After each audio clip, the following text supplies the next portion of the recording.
오늘 본문은 우리가 베드로후서 1장 10절부터 15절까지 말씀입니다. 우리가 읽었던 그대로입니다. 자, 그래서 지난 시간 정리를 좀 우리 간단하게 해보자면, 지난주는 우리가 혼의 구원을 위해서 5절서부터 7절까지 그 말씀을 우리가 그 태도를 갖는 게 참 너무 중요하다라는 얘기를 이제 했습니다.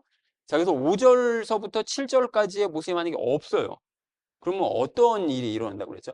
이런 태도가 우리에게 없으면 눈이 멀고, 그죠?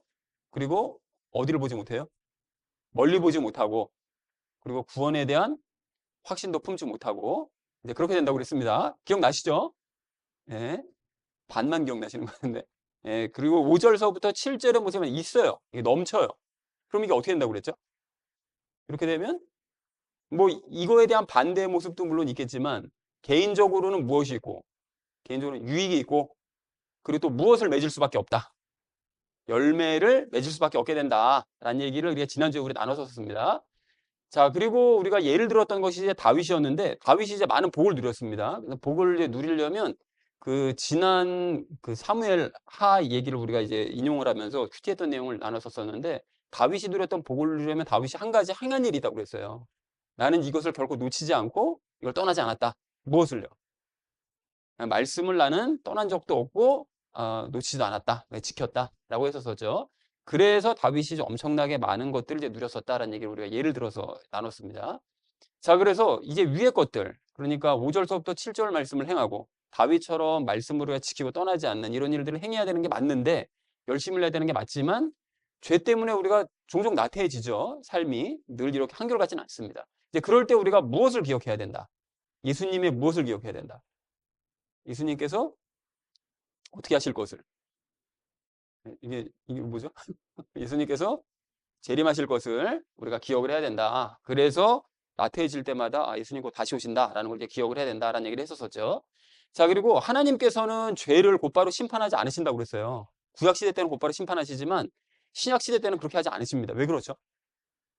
예수님께서 그 죄를 대신 지셨기 때문에, 대속해 주셨기 때문에, 그래서 예수님의 대속 때문에 곧바로 심판하지 않으시지만, 그 죄가 그러면 뭐 모든 사람의 죄가 다 없어지는 거냐? 그건 아니죠. 그 죄가 유예되는 거라고 그랬습니다. 믿는 사람에겐 없어지지만 믿지 않는 사람에겐 유예가 된다. 그러니까 집행유예가 되는 거예요. 자, 그래서 하나님께서는 언제 죄인들을 그럼 처벌을 하시느냐? 언제 하실까요? 그 사람이 어떻게 될 때? 그 심판 때도 그렇고 개인적으로 죽을 때, 죽은 이후에, 그리고 그 이후에는 마지막 심판 때, 그때 죄인들을 처벌을 하신다라고 했습니다. 그러니까 그 전까지 믿으면 되는 거죠. 믿을 수 있도록 기회를 주시고요. 근데 끝까지 안 믿고 거부할 경우에는 이렇게 된다. 라는 얘기를 우리가 나눴죠. 자, 그러면 그렇기 때문에 우리가 이렇게 죄인들을 처벌하시고 우리가 믿지 않으면 심판이 유예되고 막 이렇게 하기 때문에, 우리가 혼의 구원을 위해서 그럼 무엇을 해야 되느냐? 그래서 다시 처음으로 돌아가서 5절서부터 7절까지의 말씀대로 행해야 된다. 이런 태도와 이런 모습을 갖춰야 된다. 그래서 혼의 구원을 이루어야 된다. 그래서 우리가 죄인들로서 처벌받지 않고 구원을 받아야 된다라는 얘기를 지난주에 나눴습니다. 그래서 정리를 해보자면, 우리는 영의 구원을 받아야 되는 게 맞고요. 받은 이후에 5절서부터 7절의 태도를 가져서 혼의 구원을 받아야 되는 게 맞죠. 그런데 나태해질 때, 그럴 때는 예수님의 재림과 우리가 심판을 기억을 해서 그 5절부터 7절의 모습을 넘치도록 갖추는 우리가 되어야 된다라고 얘기한 것이 이제 지난주 말씀이 되겠습니다. 자, 그리고 이제 오늘 본문 말씀은 5절서부터 7절의 중요성을 다시 한번 강조를 해요. 이게 많이 좀 중요한 거죠. 자, 그래서 이번 주 주제를 이렇게 잡았는데, 부르심과 택하심을 확실히 하도록 애쓰자. 이게 말이 좀 어려운데 이 본문 말씀을 그대로 갖고 왔습니다. 그래서 하나님께서 나를 부르시고 택하셨음을 확실히 드러내 보여주도록 우리가 애를 쓰자라는 것을 주제로 각절 말씀 나누도록 하겠습니다. 먼저 10절 말씀 함께 읽도록 하겠습니다. 이러한 이유로 형제들아, 도리어 너희의 부르심과 택하심을 확실하게 하도록 애쓰라. 이는 만일 너희가 이런 것들을 한다면 너희는 결코 쓰러지지 아니할 것이기 때문이라 라고 말씀하시죠. 자, 이러한 이유로, 그러니까 앞에서 얘기한 대로 5절서부터 7절의 모습이 있을 때 또는 없을 때, 그럴 때 어떤 결과가 나오느냐, 요거를 너희가 알았으니까 그런 이유로 형제들아, 너희의 부르심과 택하심을 확실히 하도록, 그러니까 하나님께서 너희를 부르시고 택하셨다는 것을, 너희를 구원하셨다는 사실을 확실하게 드러내 보여주도록 애를 써야 된다라는 얘기입니다. 자, 그래서 혼의 구원을 이루어 가서 이제 그것이 내가 구원받았다는 사실을 이제 드러내 보일 수 있도록 그렇게 하도록 애를 써야 된다라고 지금 얘기를 하고 있습니다. 자, 그래서 이는 만일 너희가 이런 것들을 한다면, 즉 5절서부터 7절 말씀을 태도를 가짐으로써 혼의 구원을 너희가 드러내 보여준다면, 내가 구원받았어 라는 것을 다른 사람들에게 드러내 보여줄 수 있다면, 즉 열매를 보여줄 수 있다면 결코 쓰러지지 않는데요. 그러니까 이단들의 미혹에 쓰러지거나 핍박에 굴복하지 아니할 것이다 라고 얘기를 합니다. 그러니까 내가 그 5절서부터 7절의 태도를 가져서 혼의 구원 받는 게 너무 중요하다는 거예요. 그러니까 그렇게 태도를 가지면, 그런 모습이 있으면 뭐 쓰러지지 않는다는 거죠. 이단들의 미혹이나 핍박에. 자, 근데 반면 거짓 가르침을 따르는 사람들은 5절서부터 7절의 말씀을 행하지 못하기 때문에 뭐 이단들이 미혹하면 바로 쓰러지고요. 그리고 핍박이 있으면 바로 도망가고, 이런 일이 이제 벌어질 수밖에 없다라는 것을 이제 확인할 수 있습니다.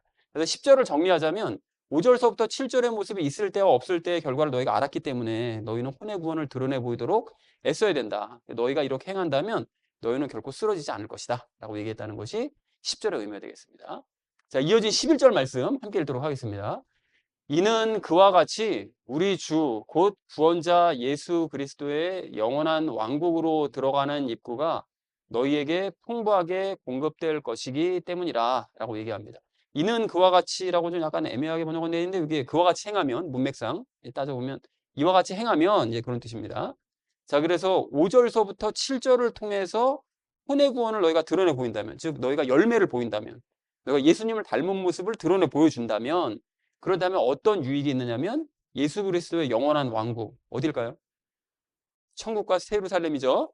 자, 그래서 궁극적으로 이제 새 예루살렘인데, 거기로 들어가는 입구가 풍부하게 공급된대요. 이게 뭔 소리냐?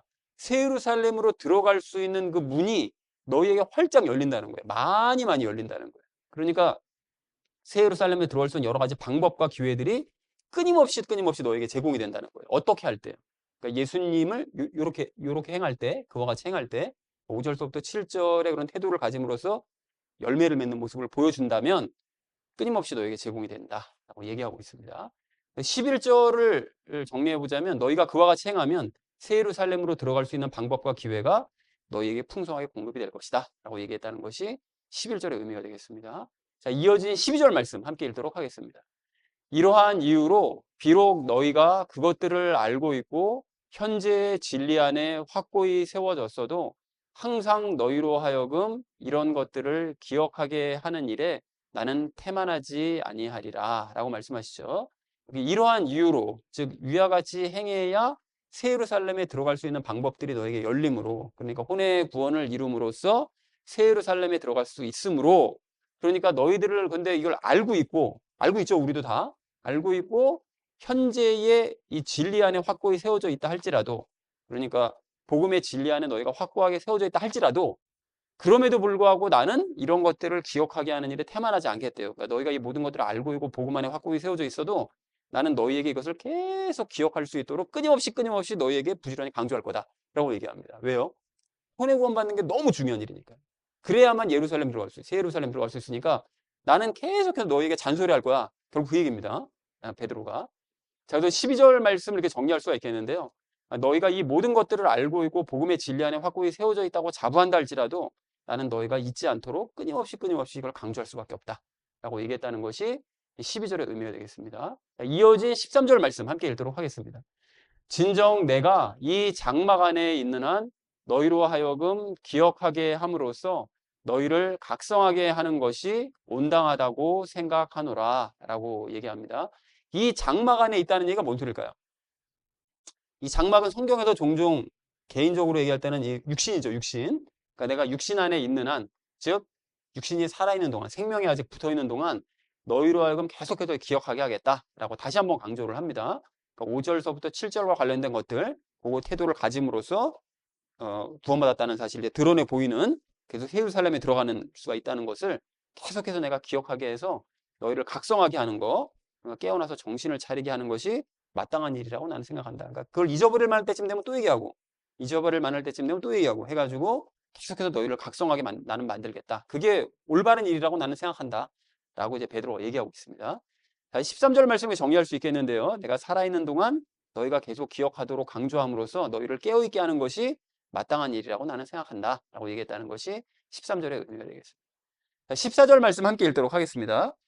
우리 주 예수 그리스도께서 나에게 보여주신 그대로 내가 머지않아 나의 이 장막을 벗어야만 하는 것을 알고 있노라 라고 얘기하죠. 그러니까 예수님께서 베드로에게 보여주셨나 봐요. 뭘요? 자기가 이제 죽는다는 것을, 베드로가 어떤 식으로 죽는다는 것을 베드로에게 이제 보여주신 것 같습니다. 자, 그래서 14절을 이렇게 정리할 수가 있겠는데, 예수 그리스도께서 나에 보여주신 것처럼 나는 머지않아 죽어야 된다는 것을 알고 있다. 지금 베드로가 어디서 이 편지 쓰고 있다고 그랬죠? 로마에서 쓰고 있다고 그랬죠? 근데 로마에서 지금 핍박이 일어나고 있거든요. 그리스도인들에 대한. 그러니까 곧 잡혀서 난 이제 죽게 될 거다. 그래서 베드로가 전해지는 말에 의하면 거꾸로 십자가에 못 박혀 죽죠. 그렇게 이제 죽는다는 최후를 나는 알고 있다. 그러니까 더 급박하게 너희에게 계속 얘기를 강조할 수밖에 없다라고 얘기를 하는 거죠. 자, 마지막 15절 말씀 함께 읽도록 하겠습니다. 더욱이 나는 내가 떠나간 후에도 너희가 이런 것들을 항상 기억할 수 있도록 노력하리라 라고 얘기합니다. 그러니까 이런 것들, 그러니까 5절서부터 7절로 관련된 앞에 그 내용들, 그것들을 너희가 항상 기억할 수 있도록 노력하겠대요. 그러니까 베드로가 죽은 이후에도 수아시아 성도들이 얘기했던 바로 이런 사실들을 기억할 수 있도록 나는 내가 살아있는 동안은 끝까지 강조하다가 죽겠다. 그걸 3절에 걸쳐서 지금 강조하고 있습니다. 너무 중요한 내용이니까 나는 계속 강조하겠다. 너무 중요하다. 왜냐하면 지금 이 소아시아 성도들이 이단들에게 미혹됐었잖아요. 그리고 핍박도 받고 이렇고 이런 상황이니까 이거의 중요성을 계속 강조하고 있는 거죠. 15절을 이렇게 정리할 수가 있겠는데, 내가 죽은 후에도 너희가 5절서부터 7절로 관련된 것들을 기억할 수 있도록 나는 살아있는 동안 계속 강조할 것이다 라고 얘기했다는 것이 15절의 의미가 되겠습니다. 자, 그래서 오늘 본문 말씀을 전체적으로 정리를 한번 해보자면, 5절서부터 7절의 모습이 있을 때와 없을 때의 결과를 너희가 잘 알았으므로 너희는 혼의 구원을 드러내 보이도록 애써야 된다. 너희가 열매를, 예수님을 닮았다는 모습을 드러내 보이도록 애써야 된다. 너희가 이렇게 행한다면 너희는 결코 쓰러지지 않을 것이다. 그리고 너희가 이와 같이 행하면 새 예루살렘으로 들어갈 수 있는 방법과 기회가 너희에게 풍성하게 공급이 될 것이다. 너희가 이 모든 것들을 알고 있고 복음의 진리 안에 확고히 세워져 있다 할지라도 나는 이것을 잊지 않도록, 너희가 잊지 않도록 끊임없이 강조할 수밖에 없다. 내가 살아있는 동안 너희가 계속 기억하도록 강조해서 너희를 깨어있게 하는 게 나는 마땅한 일이라고 당연히 생각을 한다. 예수님께서 나에게 보여주신 것처럼 나는 머지않아 이제 죽어야 되는데, 그러나 내가 죽은 이후에도 너희가 5절서부터 7절까지 관련된 내용들을 기억할 수 있도록 나는 살아있는 동안 계속해서 이것을 강조할 것이다 라고 얘기했다는 것이 오늘 본문 내용이 되겠습니다. 그러니까 결국은 5절서부터 7절의 그 중요성을 계속 강조하는 거예요. 그것의 태도를 가짐으로써 혼의 구원을 이루고 있다는 사실을 보여주어라. 그래서 너희가 새 예루살렘에 반드시 들어가야 된다 라는 이것을 베드로가 죽기 직전까지 강조하고 있었다는 사실을 알 수가 있죠. 복음에서의 굉장히 중요한 부분이다라는 걸 또 확인할 수가 있습니다. 자, 그래서 이제 5절서부터 7절의 그 중요성과 관련돼서 우리가 오늘 3가지 이야기를 나눌 건데, 첫 번째는 유익에 대해서, 두 번째는 행함에 대해서, 마지막 세 번째는 이 변화에 대해서 말씀을 나누도록 하겠습니다. 그래서 오늘의 결론이요, 부르심과 택하심을 확실히 하도록 애쓰자라는 것을 주제로 나머지 말씀은 삶에 적용하면서 이렇게 말씀 나누도록 하겠습니다.